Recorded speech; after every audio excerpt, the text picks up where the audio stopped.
Assalamualaikum warahmatullahi wabarakatuh. Selamat pagi, selamat siang, selamat malam, dan selamat sore. Salam sejahtera untuk kita semua, dan salam sehat, salam bahagia, salam perjuangan untuk masa kini dan masa akan datang. Terima kasih. Kali ini saya di channel YouTube Saprudin Itur kembali akan mendongeng buat adik-adik semua di seluruh dunia, baik yang ada di Indonesia, di Kabupaten Berau, di Kalimantan Timur, atau daerah-daerah lain di seluruh dunia yang bisa mengerti bahasa Indonesia yang saya ceritakan ini.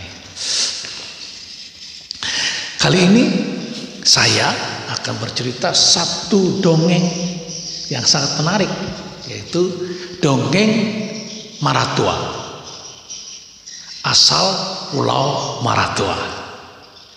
Dikisahkan begitu asiknya ketika dikisahkan oleh orang-orang tua atau bapak-bapak atau ibu-ibu ketika anak-anak sedang bersantai di teras rumah, atau anak-anak yang sedang berguling-guling siap untuk tidur menikmati malam yang ceria di Pulau Derawan, Pulau Maratua, dan di pulau-pulau lainnya.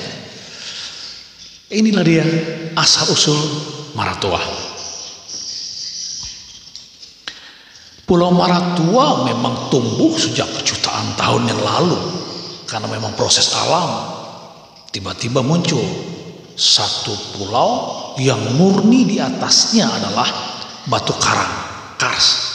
Jadi karang laut yang secara proses alam muncul ke permukaan, kemudian muncul, kemudian permukaan yang cukup luas itu berbentuk seperti U, pulaunya berbentuk seperti U, yang sekarang ada 4 desa, 1 kecamatan, yaitu Kecamatan Maratua.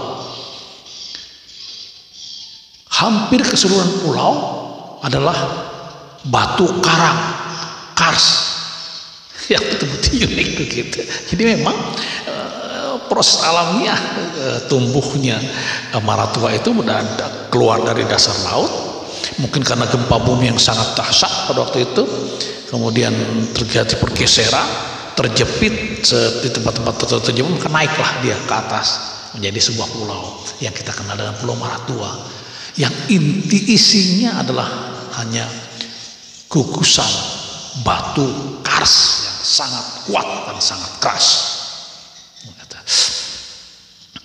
Kemudian di dekat itu ada Pulau Kakaban, Pulau Sanglaki, dan Pulau Derawan. Tapi saat ini kita baru berkisah masalah Pulau Maratua. Kenapa disebut dengan Maratua? Maratua penduduknya asli adalah orang Bajau.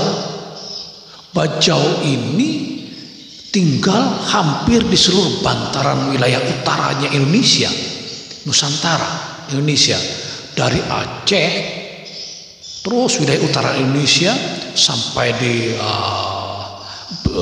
Riau, kemudian di Kalimantan, ada di Brunei, ada di Malaysia, kemudian ada di Indonesia. Kemudian nyusur terus sampai ke Sulawesi, kemudian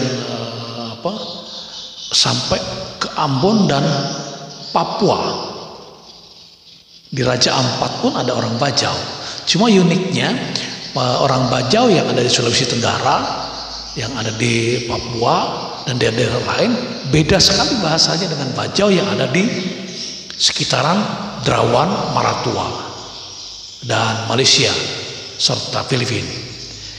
Perpaduan antara Filipina, suku sama mereka sebut, Bajau itu suku sama. Bajau yang ada di sekitar Suluk dan Filipina, kemudian yang ada di sekitar pantai-pantai Kinibalu, pantai wilayah Tawau, kemudian Sempurna dan sebagainya, sampai ke Tarakan, ke Berau, ke Laut Berau, di Maratua, Derawan, dan Pulau Belekukuk, kemudian sampai ke Bontang. Itu bahasanya mirip. Artinya bahasa itu dipengaruhi juga dengan bahasa-bahasa daerah di mana mereka berada, tetapi keaslian bahasanya masih cocok antara bahasa yang ada di Sampurna, di Tawau, Malaysia, atau yang di daerah Filipina, yang di Berau, yang di Tarakan, di Pulau Derawan, di Maratua dan Pulau Belitung masih cocok. Artinya kalau mereka bisa bertemu, pertemuan kebudayaan, pertemuan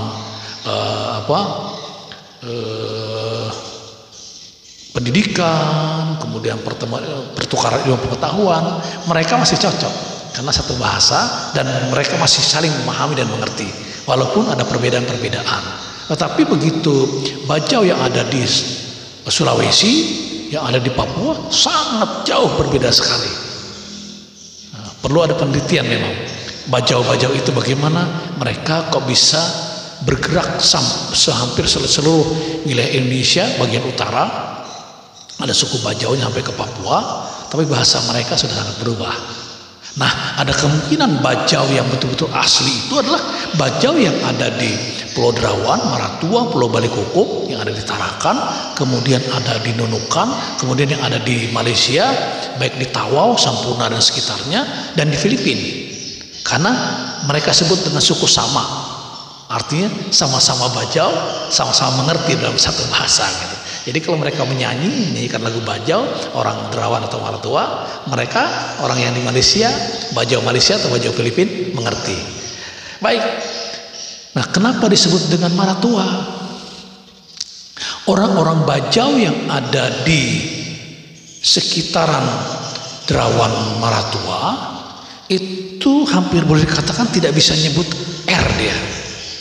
R-nya hilang. Jadi kalau dia Maratua maka menyebutnya R-nya hilang menjadi L, jadi Malatua atau Malaktua, Malaktua. Maratua jadi Malaktua. Asal kata dari Maltua atau kalau di mertua atau martua gitu ya, martua. Nah, dari kata mertua atau martua itu di bahasa Bajau kan karena R-nya hilang jadi maltua. Kemudian hari di Indonesiakan maltua itu tertambahlah A di tengahnya jadi malatua. Kemudian menjadi kata maratua karena di Indonesiakan. Jadi asal dari kata mertua. Jadi pulau itu pulau mertua. Di sebelahnya ada Pulau Kakaban, ada Sangalaki dan ada Delawan gitu. Jadi ini pulau mertuanya jadi asal kata dari mertua itu seperti itu kira-kira. Mudah-mudahan ini benar gitu. Kalau seandainya keliru mohon nanti di komen saja di YouTube saya nanti. Jadi asal kata maltua, mertua, kemudian menjadi maltua, menjadi malatua, kemudian menjadi maratua, bukan meratua, tapi maratua. Pulau Maratua yang sangat populer. Nah, sejak tahun 2000-an, Pulau Maratua sudah menjadi catatan negara Republik Indonesia, menjadi pulau terluar Indonesia. Jadi Pulau Maratua sekarang menjadi pulau yang sangat menjadi perhatian negara Republik Indonesia. Karena Pulau Maratua adalah pulau terluar yang menghadap langsung ke Filipina dan Malaysia. Maka dengan itu sekaliguslah pemerintah Indonesia membangun Bandara Maratua. Bandara itu fungsinya dua, gitu. Bisa dijadikan bandara pesawat tempur dan kemudian bisa dijadikan bandara pesawat-pesawat domestik, pesawat-pesawat untuk membawa penumpang. Nah, wisatawan yang mau datang ke Maratua lebih dimudahkan karena ada bandara langsung di Maratua gitu. Baik, selanjutnya kapan ada manusia yang menetap di Pulau Maratua? Itu dia. Pada tahun 1860-an gitu. Manusia sudah sering datang ke Pulau Maratua, tapi mereka sebagai nelayan atau sebagai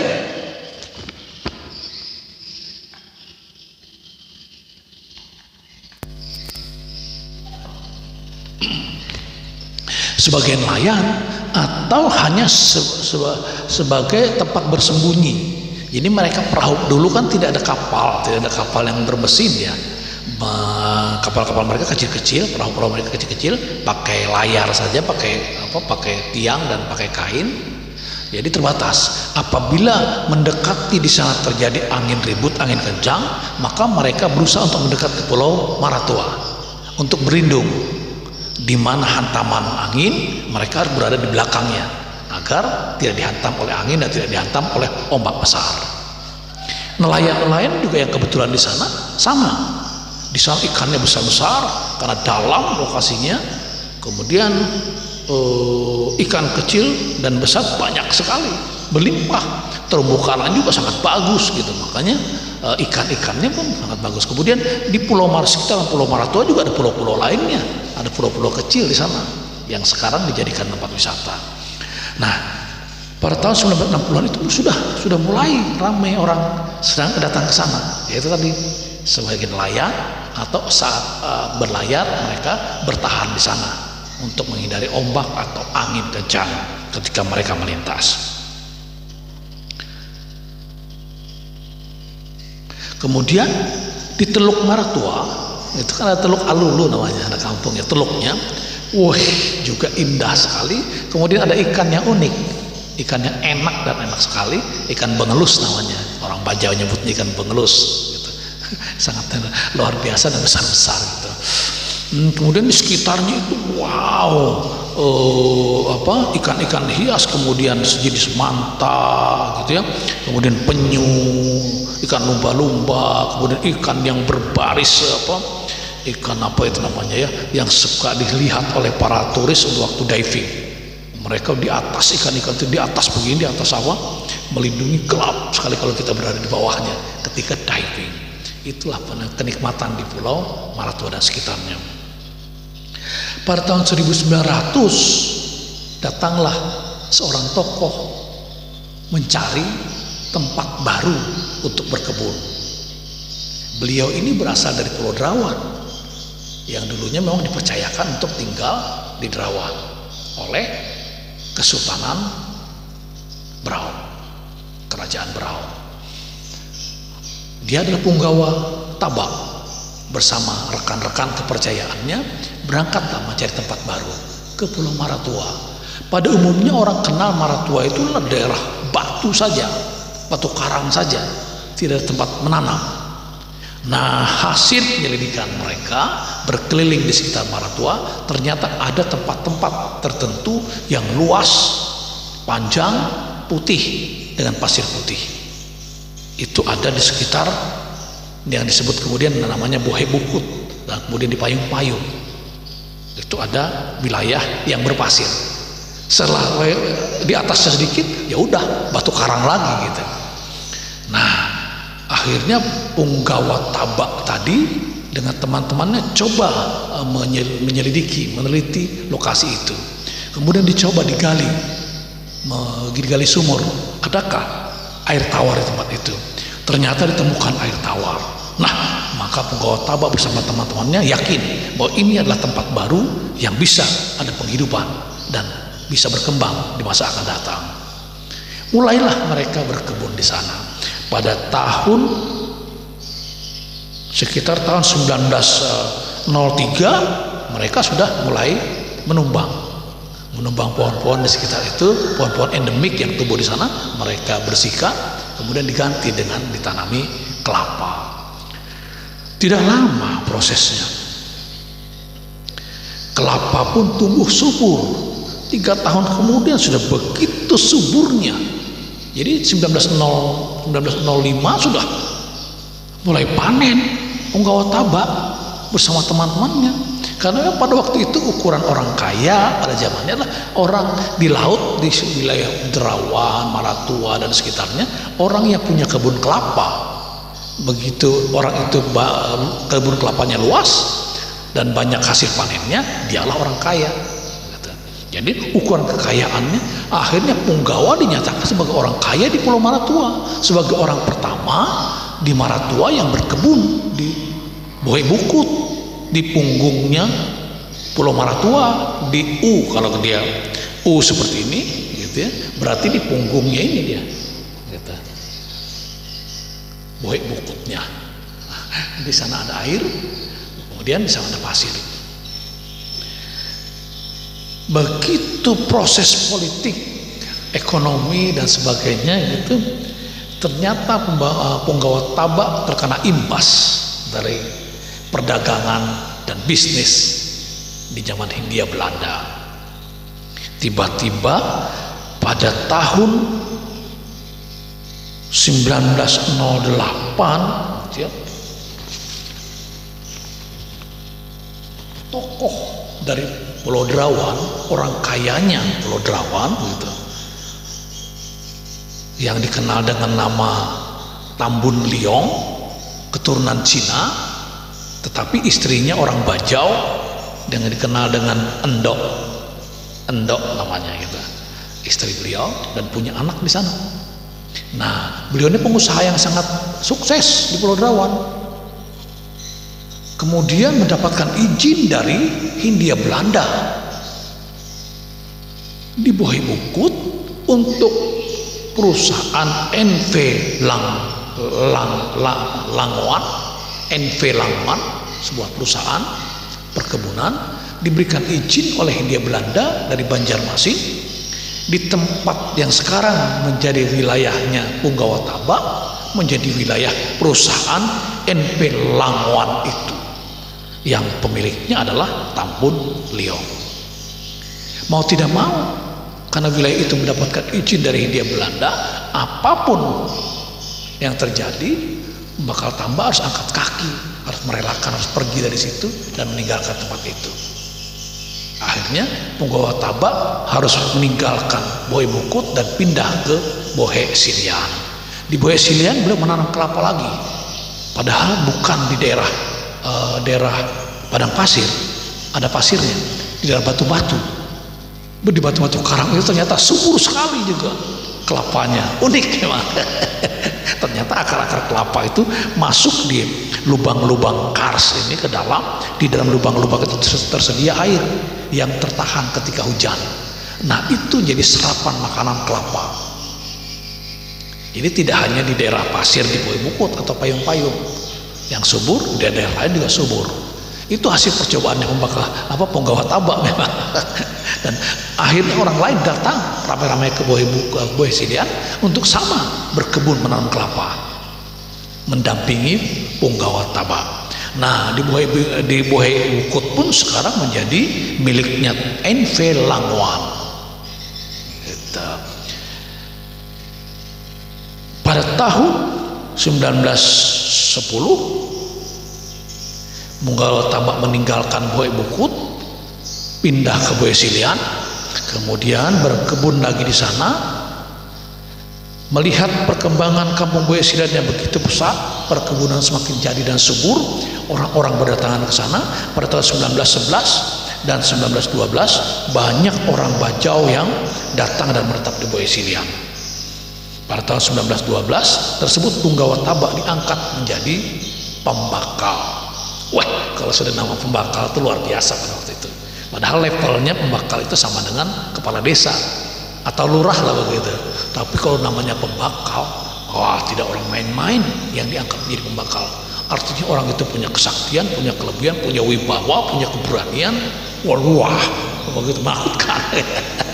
Nah, ini diangkat oleh Hindia Belanda yang berada di Tanjung Redep sebagai pembakal pertama pada tahun 1912 di Pulau Maratua. Dialah Punggawa Taba. Kemudian sukseslah mereka berkebun dan sebagainya. Nah, itulah sekilas kisah tentang asal muasal orang tinggal di Pulau Maratua. Asal muasalnya adalah Punggawa Taba bersama teman-temannya berkebun di Bohai Bukut, kemudian berpindah berkebun lagi di Bohai Silian. Sedangkan di payung-payung ada dikenal dua orang, namanya wanita lagi ya. Yang pertama namanya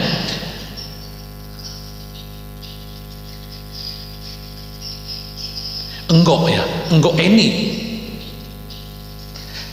Enggok Eni dengan suaminya yang berasal dari Brunei. Kemudian ada lagi satu yang juga terkenal di sana selain Enggok Eni. Coba saya cari dulu ya dalam catatan saya ini, apakah ada terlihat Enggok Ida ya. Enggok Ida dengan suaminya berasal dari Filipina, sedangkan Enggok Eni dengan suaminya yang berasal dari Brunei. Mereka membuka pertama wilayah payung-payung yang sampai saat ini berkembang, dan itu diizinkan oleh Punggawa Taba. Bagaimana dengan Tambun Liong yang ada di Bukit Bukut? Dia tidak ada pengaruh apa-apa, dia hanya seorang pengusaha besar saja yang berkebun, memperluas perkebunan yang ada di di Bukit Bukut, memperluas wilayah. Setelah terjadi ganti rugi dengan dengan Punggawa Taba, memperluas wilayah itu. Makanya dikuasai semua daerah pasir yang ada di sekitaran Bukit Bukut adalah miliknya NV Langwan, Tambun Liong. Perkembangan berikutnya Teluk Alulu. Teluk di daerah Teluk mulai ada orang-orang yang datang ke sana dan berkebun kelapa. Kemudian dikenal dengan Teluk Alulu. Kemudian ada lagi arah ke dalam, sebuah tempat yang juga unik, Tanjung Harapan. Tanjung Harapan juga berkembang di daerah Teluk. Juga mereka menanam kelapa di sana. Gitu. Nah, setelah pada tahun-tahun berikutnya sekitar tahun 1929, gitu ya,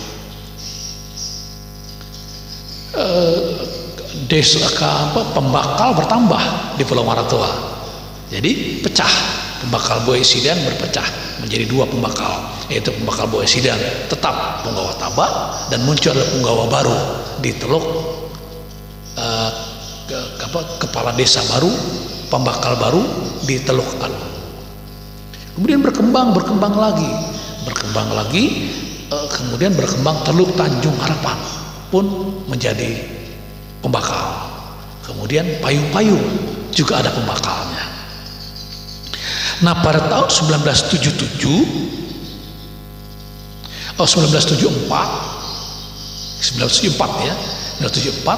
orang-orang dari Teluk Harapan ya, Tanjung Harapan atau Teluk Harapan membeli wilayah NP Langwan milik keturunannya Tambun Liong. Dibeli lokasi itu. Nah, setelah dibeli, maka oleh pembakal Haji Banjar yang di Teluk Harapan pindah ke Bukit Bukut, karena Bukit Bukut ada kehidupan yang lebih, karena ada air, ada sumur-sumur air di sana. Kemudian penampungan air lebih mudah di sana. Pindahlah secara resmi pembakal Haji Banjar ini pada tahun 1977. Setelah mendapat restu dari Bupati Berau, Master John pada tahun 1977, maka otomatis hampir semua masyarakatnya yang ada di Teluk Harapan atau Tanjung Harapan itu berpindah ke Bukit Bukut. Pindah. Akhirnya Bukit Bukut semakin ramai. Maka pembakal pada tahun 1977 resmilah pembakal Haji Banjar menjadi pembakal di Bukit Bukut. Akhirnya ada 4 desa di Pulau Maratua. Desa yang ada di Boesilian, desa yang ada di Teluk Alulu, desa yang ada di Payung-Payung, dan ada desa di Bukit Bukut sampai sekarang. Nah, kemudian hari tempat ini resmi menjadi kecamatan, disebut dengan Kecamatan Pulau Maratua. Dan kemudian tempat ini pula menjadi pulau terluar di Indonesia yang menghadap ke Malaysia dan Filipina. Maka otomatis Maratua semakin strategis, Maratua semakin diperhatikan, Maratua pun semakin keren, menjadi destinasi wisata yang sangat populer saat ini, dengan kotes-kotesnya yang mahal-mahal, yang harganya satu malam 1 juta, bahkan 2 juta satu malam pun tersedia di Pulau Maratua. Mudah-mudahan endemi COVID-19 ini selesai di 2022 ini, 2021 dan 2022 sudah aman, maka wisatawan akan kembali berdatangan menuju ke Pulau Maratua, Pulau Kakaban, Pulau Samrati, dan Pulau Derawan untuk menikmati keindahan bawah lautnya di Kepulauan Derawan, yaitu sekitar Maratua dan sekitarnya, yang sangat luar biasa, unik, kedalamannya oke. Kemudian yang dilihat pun sangat banyak gitu. Ikan, berbagai jenis ikan hias yang terlihat, kemudian berbagai ikan yang luar biasa, termasuklah penyu, kemudian ada penyu susik, ada penyu hijau, ada penyu belimbing, kemudian ada ikan hiu tutul, kemudian hiu-hiu lainnya, ada pesut dan sebagainya. Manta yang seperti ikan terbang di dalam laut pun dengan bahagianya ketika kita datang untuk melihat mereka, dia sangat